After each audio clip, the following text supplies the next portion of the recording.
Hello, so in today's video, we're going to look at the domain and range of exponential curves versus the domain and range of logarithmic curves. So we know from the previous couple of videos, we know that exponential curves and logarithmic curves are inverses. So an exponential function, for example, a to the power of x, let's just draw this in here.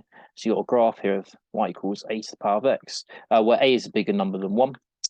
This curve here is the inverse, or this function here, this a to the power of x, is the inverse of this logarithmic function with a base of with a base of a. Sorry, you've got a base number of a there. So this can be log with a base of a of x there. And remember, it always passes through 1 there, and the exponential curve passes through 1 there because a to the power of 0 is 1. And the logarithm of base a of 1 is going to give you 0 because the power that you need to raise a by to obtain the number 1 is actually 0.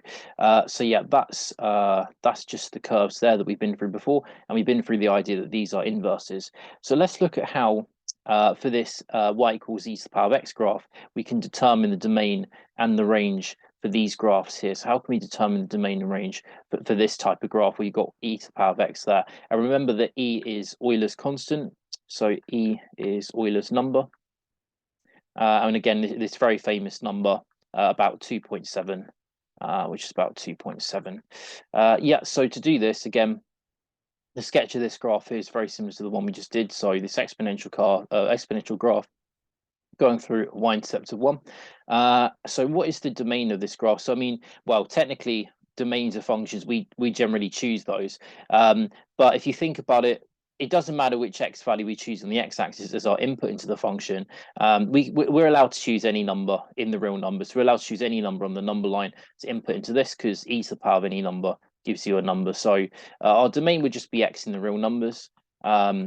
Sorry, that should be an R there, to x in the real numbers. Or also you can say like the set of x values in the real numbers. You can write it like that as well if you prefer using the squiggly set notation.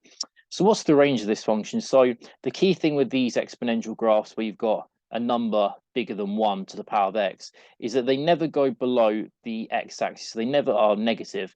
And that's because any number, so any number bigger than 1 to the power of any number is never going to be less than 0. So for example, e to the power of minus 100 is going to be tiny, but not quite less than 0. E to the power of 10 is going to be a positive number over there somewhere. So it's never negative. The key thing we need to bear in mind is that e to the x, and in fact, any exponential function with a base bigger than 1 is always non-negative, so it's always bigger than 0. So that's the key thing we've got to bear in mind. So therefore, the range of this function is going to be the range of y values, so range of y values in the real numbers, such that y is greater than 0. So that's our range there. Or we can write it instead if we want to. We can write it like this instead. So the set of f of x values in the real numbers such that f of x is greater than 0. So f of x is always greater than 0. The function here is always greater than 0. So our range of values, our range of y values is y is bigger than 0 because this is always bigger than 0. So that would be the exponential curves. And this is also true as well, again, if this base there is a number bigger than 1, any number bigger than 1, this is always true.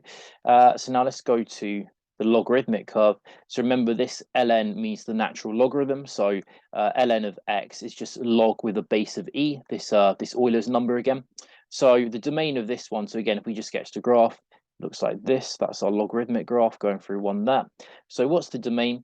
So the key thing is with the inverse function. So remember, ln is the inverse function of e to the x. Let's just write this here in brackets. So this equals the inverse function of e to the x. So remember from our work on domain and range, so I've done a video on this.